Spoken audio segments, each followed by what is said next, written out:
Welcome to a new edition of the Famous Interviews with Joe Dimino. On this episode, we talk with life coach and health advocate Harmony Woodington. She has a unique history in the health industry. She has 15 years of experience and education creating a holistic picture of health and wellness. Her background is in skin therapy, clinical hypnotherapy, and energy healing. She currently has a practice as a personal expansion specialist supporting clients own their own power and live their lives' purpose. She is also a best-selling published author. Her passion is to flood the earth with love and teach people about proactive health in all aspects. Emerging out of a rough childhood, she has realized many dreams and continues to. Enjoy this interview. Hi. How are you? I am getting over the flu. The downtime allows for me to think and have realizations and everything, but I don't like taking the time out of my business and especially the time out of serving my clients. You know what I mean? Well, and I think we all had enough time during COVID, so it's like now everything's opening up, which is what I would like to start off this conversation with is, in your practice and what you do is community and people driven, how did you survive COVID? How was that time period for you, and how did it change you now that, we're coming out of it? So really, when I was working with clients before COVID, everything was one-on-one in person in my treatment room. And I was working from home. I've been an entrepreneur for, I guess, over 10 years now. And so that one-on-one was something that I really appreciated doing. That being said, I knew when I started this journey that it was ultimately my goal to bring my teachings to the world and to go grand scale. And what was really interesting about the lockdown happening was I was feeling promptings before the lockdown happened to start birthing my teachings to the world. And then when the lockdown happened and I wasn't able to work with clients one-on-one, it forced that. It forced me to create more of a social media presence, to, create a beautiful website, to publish workbooks and just really, really set everything up so that I can serve people from all around the world. And so really what I've been doing over the last couple of years is just pivoting my business completely online. So now I can serve one-on-one and I can also serve the many. And in 2022, the beginning of this year, I published a book called Create a Healthy Romantic Relationship that I wrote after seeing all of the issues that people were struggling with when it comes to their relationships, because as you know, a lot of people broke up and a lot of marriages ended in the first lockdown. And I was hearing the pain and the struggles of all of these people that hadn't dated in a really long time, all of a sudden back in the dating market, not knowing how to negotiate anything and feeling like they were surrounded by a bunch of people who were just jaded and bitter and negative. And so it just wasn't a positive space to be, and they were feeling very lost, wanting to find love again and maybe be happy for the first time in their lives because they were actually in a relationship that they were settling being in, and being forced in, 24/7 lockdown, they realized that they just couldn't do it anymore. And so they were finally saying yes to themselves and possibly happiness. So I really felt inspired to create a framework that people could utilize to actually really define a healthy love arena so they could go out into the dating world feeling more control and knowing how to create a healthy romantic relationship. And within 48 hours of that book actually publishing, it became an international bestseller. So the universe obviously wanted it. The people need it. So I really just focused everything and that downtime that I had developing my teachings and just pivoting everything online. And now I'm also a co-founder of an international coaching association as well, which has just recently launched. So it's just been a phenomenal amount of incredible work. I really used that downtime to my advantage so that I'm coming out as things are opening up, thriving. It's interesting. There were certain industries that were really thriving over this COVID period. Obviously, technology and Zooms and all of those kinds of things. But I think what you're doing with both mental and physical health is huge too. I think people I think we ran so hard for so long, we didn't know how to, like, deal with things as simple as a relationship, which is probably why they broke down. I mean, what's your estimation of why there was such a big social collapse? I mean, even with the Floyd incident, it's like we were already a car teetering on the edge, and we just needed to be nudged a little bit during a global pandemic, and there you go. Yeah, so what was really interesting about that period of time that I was in the lockdown was I was actually coexisting in a house with another couple and my child as well. And I watched one of the people that I lived with who already had minor substance abuse issues take that to the extreme and end up in detox twice and then rehab. And we ultimately made the decision to go our separate ways because of, you know, the substance abuse and how extreme it got. And I think that was a story for a lot of people. I think being really, let's put it this way, society really doesn't teach emotional intelligence. I find that just in normal society before lockdown, a lot of the people who have brilliant minds, I'm sure you've heard of the story, the movie Beautiful Minds. So many people that have these brilliant minds that don't quit, that they don't know how to silence, nobody teaches them from a young age how to create a harmonious relationship with their mind. And so they get driven to a place of lunacy as a result of not knowing how to work with that brilliance. And so it's kind of a coin toss as to whether that person's going to go crazy or get a Nobel Prize. You know what I mean? Yeah. And as a result of that lack of emotional intelligence, we were forced into a lockdown. And what ended up happening in that lockdown was everyone was literally forced to steep in their issues, to steep in their thoughts, to steep with their problems, to steep in their trauma, to steep in whatever it was that their internal ecosystem was, with no reprieve, with no break, with nowhere to run. And in the normal everyday world, you can go out and party with your friends, you can go to the club, you can go shopping, you can go gamble, you can go do whatever you want, and there's distraction, there's constant distraction. But COVID forced everyone to bathe in their stuff. And without emotional intelligence, without proper coping mechanisms and tools and systems to actually deal with that stuff, people were either sinking or swimming, is what it comes down to. And this is why we have come out of COVID with a massive mental health epidemic. So we dealt with the physical, and now we're dealing with the mental health crisis. You know, and it's absolutely tragic to see how the massive breakdown in society and the lack of teachings that we have has created this. That being said, I actually truly believe that it's beautiful the way that it is, because it's bringing to the forefront mental health, and it's making people realize that we need to make it a priority in our society. Yeah, I completely agree with you. And I have teenagers in my house. I have a lot of things that I've heard about, you know, the younger communities. I mean, I actually work in a school district, so these kids are, like, behind by a couple of years, even though they came back. They're just, like, you know, emotionally and intellectually and all of that. You know, the one thing that I noticed, too, and I've talked to a lot of people that, you know, are in the arena of helping people in relationships and whatnot, and I'm always so surprised. Like, the number one thing we read in books and hear in music is how everybody wants to fall in love, and they want to have all these great things happen, but so many people are bad at it. Like, it just takes a long, you know, it takes a long time. You really have to learn. So with your book, it's no surprise that it really vaulted up and it was high, because I'm not trying to be crass, but we really are, for a long time, until we make it a priority, we're really bad at all of it.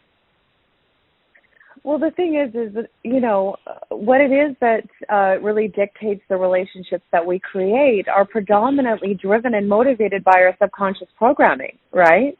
And so who it is that we attract is someone who resembles that programming. And so everything that we're doing isn't actually consciously driven and motivated. Even though we think that we're creating our lives from our consciousness, we're truly not, because it's only the 5% of our mind. It's helping us in the day-to-day decision-making, but the reality that we're creating is the 95%, which is the subconscious mind. And so until we learn how to create a harmonious relationship between the conscious and the subconscious mind, to really look at our programs and what it is that's creating that reality, what's outdated and what needs to be updated, we're not going to be able to take any kind of control of our romantic reality, which is why so many people are like, why do I keep attracting the same person over and over again with a different face? Like, why do they have the same issues? Why can't I do something differently? Like, this is ridiculous. I'm so sick of these daddy issues driving my reality. You know what I mean?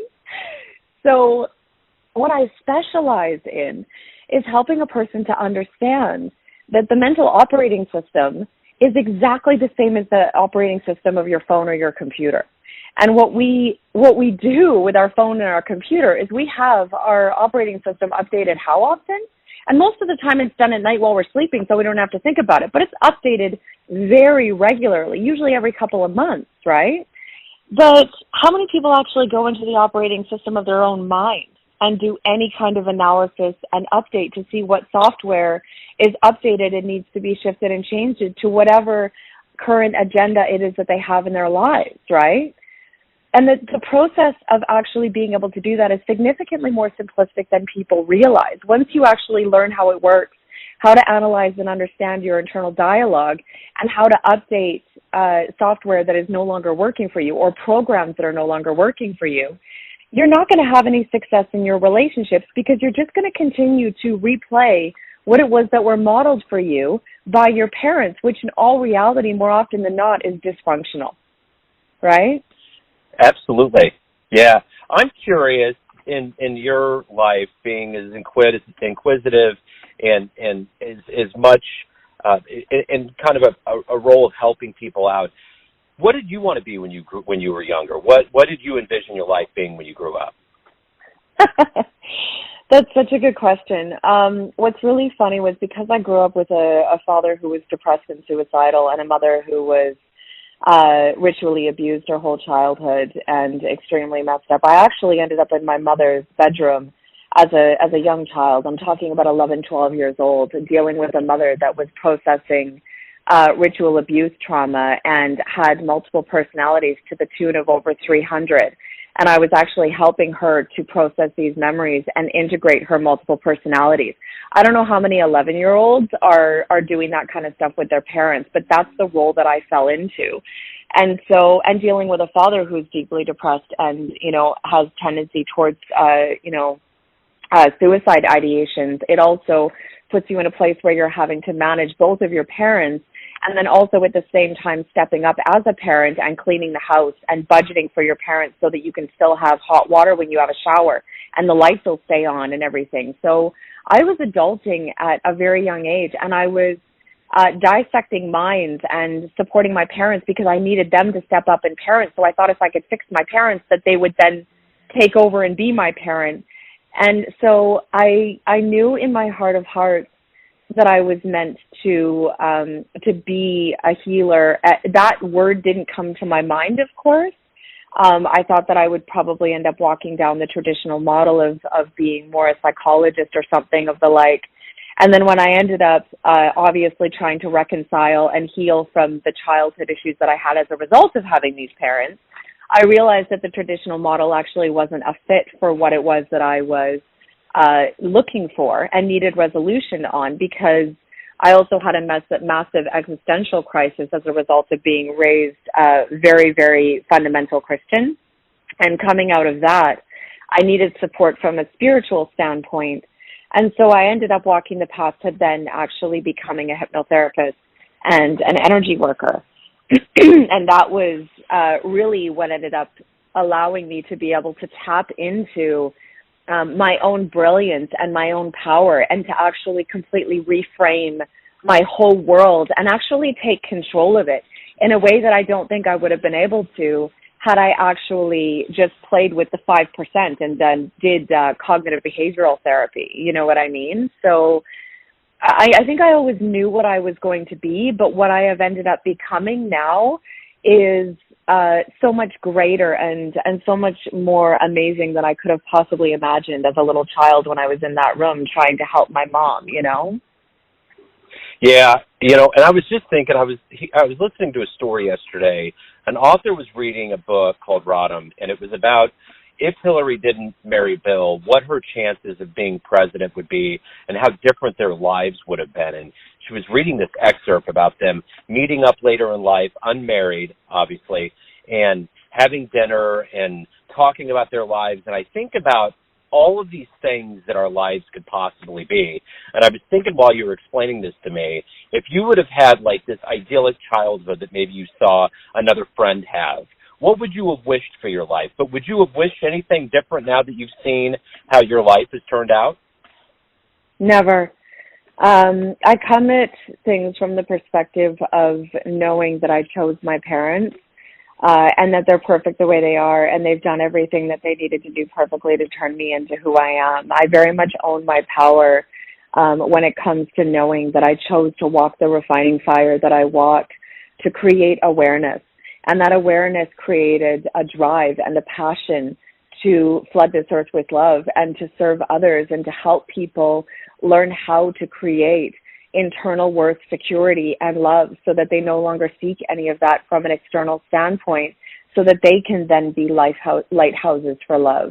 And that drive, that passion, that awareness wouldn't have even been created had I not walked that path not feeling loved, not feeling validated, not feeling nurtured in my childhood. So I always tell my story from the standpoint of a place of empowerment and it being absolutely perfect the way that it is and knowing that I chose it. You know what I mean? Because it's helped turn me into who I am, serving a beautiful divine purpose in this life. And everyone who ends up in my orbit or ends up in what I call my love arena is better for it because I influence people to become the best version of themselves. And it's so beautiful to see that. And in the work that I've done as well, becoming a person that is motivated by and guided by love, I've also attracted a world of people who are all based in love.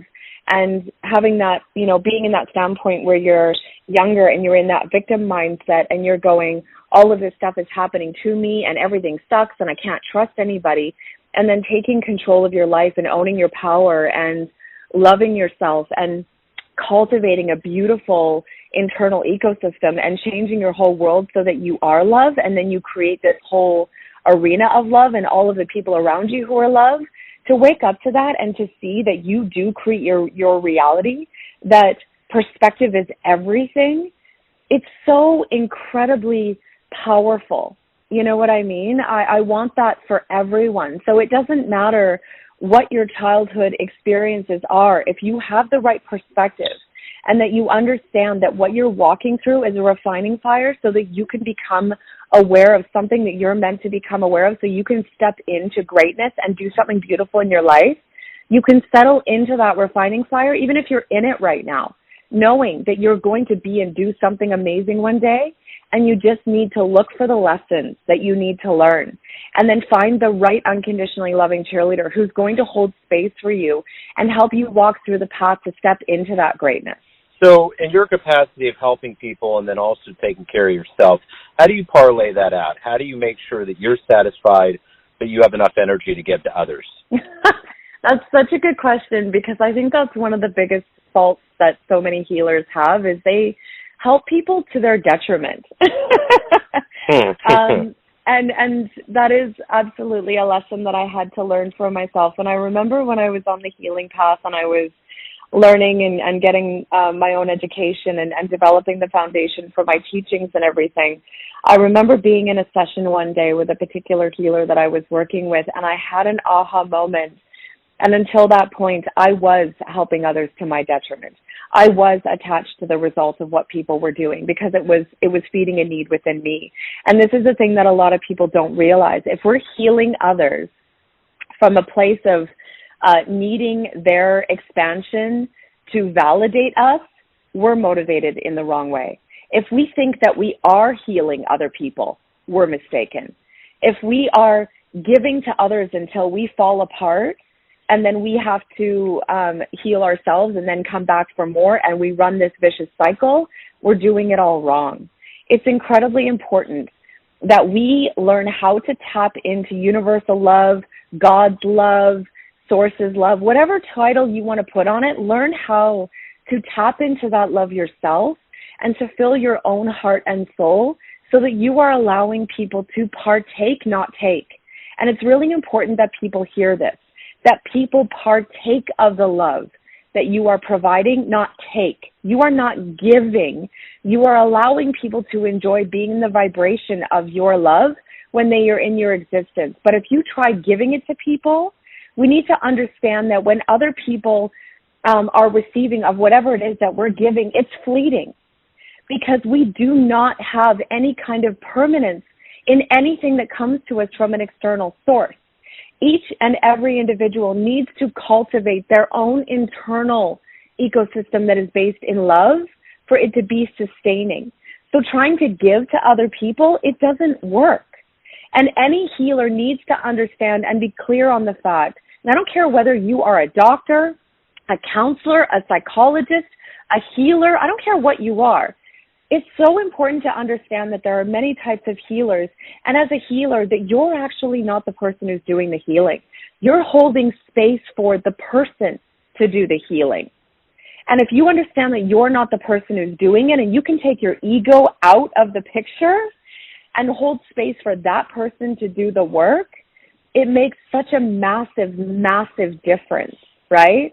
Because then you're keeping yourself in a place where you are full and you have lots of energy, and you're allowing people to partake of the abundance that you have. And it's very, very important to make sure that you cultivate self-care routines, which is one of the things that I teach my clients. I work out 5 days a week. I have a very healthy nutritional routine. I go for walks every day. I have a very clear schedule with boundaries, so I put lunches in there.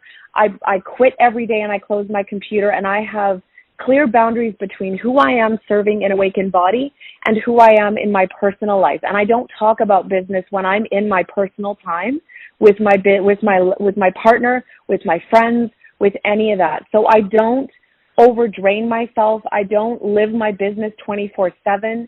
I have a personal life. I have hobbies. I have friendships. I have relaxation time. I have a no brain day on Sundays where I don't use my brain at all. And if my family catches me using my brain, they're allowed to slap my hand and tell me to stop. So it's important to heal with the right energy, to create the right boundaries, but also to create clarity and boundaries between your business and your personal time to allow for yourself to heal and to rest, so that when you do show up for your clients, you can show up 150 million% and serve them to full capacity, because you can't serve your clients if you are not healthy and full of energy yourself. So everyone has a perception of you, Harmony, your family, your friends, your clients, anyone that's been around you. But ultimately, you live your life. You have a perception of you. Who do you think you are? Yeah. What I call myself is basically the representation of God on this, or the goddess of love on this earth today, essentially. I am here to flood this earth with love. That is my agenda in this life. I am here to plant love seeds with everyone that I interact with, and to give them the free agency to water those seeds of their own volition. I have zero attachment as to whether people water those seeds or not. But what matters to me is that I am spreading love everywhere that I go. And it's one of those things that probably drives my man a little bit insane, because you don't know how many times we've gone to, to exhibitions or, things where there's just like thousands of people and stuff like that. And I'm sitting there planting love seeds with everybody. And he's just like, oh, there she goes.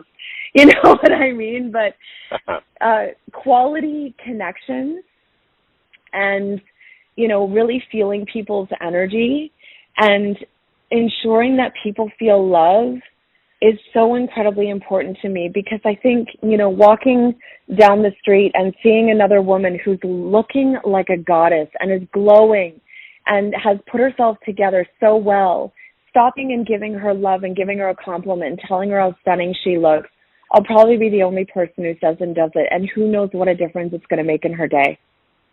Spending 10 minutes talking to a young girl or a young man who's trying to find their place in the world and is feeling a little bit lost, giving them a pearl of wisdom to water that could make all the difference in their world, to my mind, it makes all of the difference. And so to me, what I think of myself as is a love warrior. And that's the thing that matters to me more than anything in this life, is just being here and being a massive force for love. So, Harmony, if anybody out there wants to know more about you, your services, what you do, anything related to your world, where's the best place for them to go? Well, I was really smart about going about setting everything up, and really all you have to do is look up my name. So my website is just harmonywoodington.com, and all of my social media is under the name Harmony Woodington. You can Google Harmony Woodington. You can go onto Amazon and look up Harmony Woodington, and all my books will be listed. So it is very, very easy to find me. I'm very, very searchable. So I'm really kind of everywhere. I've got a huge following on TikTok. And if you really want to have an opportunity to really dive into my ecosystem and my teachings and stuff like that, there's a phenomenal amount of content that you can go into to learn completely for free. And I share my teachings very, very freely so that you can understand and get the lay of the land as to how I go about teaching things. And if you go onto my website, harmonywoodington.com, you do have the option of being able to book what I call a free soul connection, which will give you the opportunity to get to know me and for me to get the opportunity to get to know you, to see if you want to have the opportunity to work with me further, because I really want people to understand that I'm here to show up with passion, to support you. And that means actually doing a deep dive on you and what's going on in your life so that we can figure out how to best serve you. I'm here to be ethical, and I fully believe that throwing a bunch of teachings on top of a person, not truly understanding what their foundation is and doing a deep dive on a person, isn't really doing a person justice and serving them in the way that they deserve to be treated. And so I honor them by offering that free call so that we can actually do that, so that they truly feel honored, and that whatever it is that I'm recommending for them, whether it's me or whether it's somebody else through my coaching association that might serve them better, is going to really give them the best bang for their buck and help them to really expedite their expansion process, whatever it is that they want to do in their life currently. Wonderful. Harmony, this has been great. Thank you for opening up.